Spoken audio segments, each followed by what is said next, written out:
ختم नबूवत के मुतल्लिक वाज़ेह फरमाएं कि कादियानियों से ताल्लुक़ इस्लाम के बारे में क्या हुक्म है। इंटरनेट से ये सवाल आया है। तो जब हमने बयान कर दिया कि कोई शख्स अगर उसका बिल्कुल नॉर्मल सा बाप है, नॉर्मल इस लिहाज से कि लोगों के लिहाज से उसका कोई बड़ा स्टेटस नहीं, अगर कि उसके बाप होने के लिहाज से बड़ा अजीम है, उसके छोटे से बाप को अगर कोई शख्स गाली देता है और ये बेटा अगर थोड़ा सा भी बागैरत है, इसका दिल नहीं करता कि मैं इससे बात करूं जिसने मेरे बाप को गाली दी है।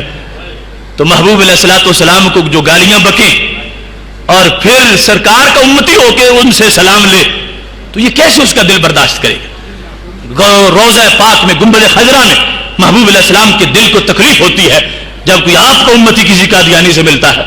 इस वास्ते कादियानियत से पूरी तरह बेजारी का इजहार करना चाहिए।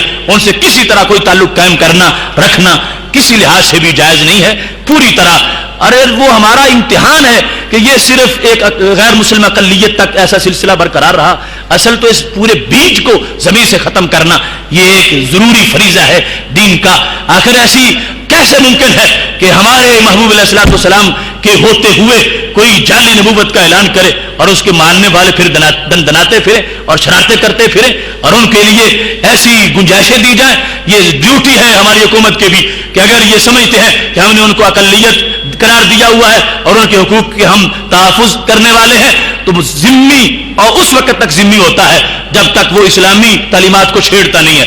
जो छेड़े वो ज़िम्मी नहीं होता और उसके साथ फिर हरबी काफिरों वाला सलूक किया जाता है।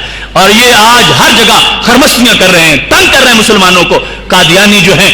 और फिर दुनिया का इंटरनेशनल लॉ जो है उसके मुताबिक एक कंपनी टोयोटा की है, तो अब वो अपने नाम की दूसरी कोई कंपनी नहीं चलने देगी, ये उनका राइट है।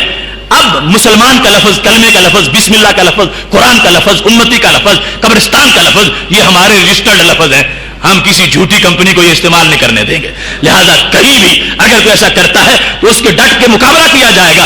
और इन लोगों पर यह वाज़ेह करना हुकूमत की वसातत से जरूरी है कि ये अगर आगे बढ़े तो फिर इन पर वो शिक नाफिज की जाएगी जो नॉन मुस्लिम पर नहीं, नॉट मुस्लिम पर नाफिज की जाती है।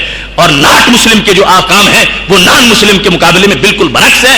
और ये वो लोग हैं कि जिन्होंने एक ऐसा, इनको हर हुकूमत कोई ना कोई थोड़ा बहुत इनको हिजाब दे देती है और ये खरमस्तियां करके कहां कहां तक। और मुस्लिम उम्मा में जो फिरका वारियत के जहरीले असरात ये लोग असल में बो रहे हैं। और जो धमाके करनों के अंदर लोग और एजेंसियां आपस में मुसलमानों के लिहाज से या बाज़ जमातों के लिहाज से देखती रहती हैं और इन्हें कोई शामिल तफ्तीश नहीं करता। हकीकत में इन लोगों की निगरानी करनी चाहिए जो इसराइल के वफादार हैं, इंडिया के वफादार हैं, अमेरिका और बरतानिया के वफादार हैं, जो बाकायदा नक्शा बनाए हुए हैं कि शक्करगढ़ और बॉर्डर से पार की थोड़ी सी धरती बनाकर एक नया इसराइल पाकिस्तान के साथ बनाया जाए। न मुल्क के वफादार न मिल्लत के वफादार। इन लोगों से पूरी तरह हमें बेदार, हसास और विलेजेड रहना चाहिए कि ये हमारे लिए ज्यादा खतरनाक है और इनकी कार्रवाइयों से पूरी तरह हसास होना, बाखबर होना हमारे लिए जरूरी है।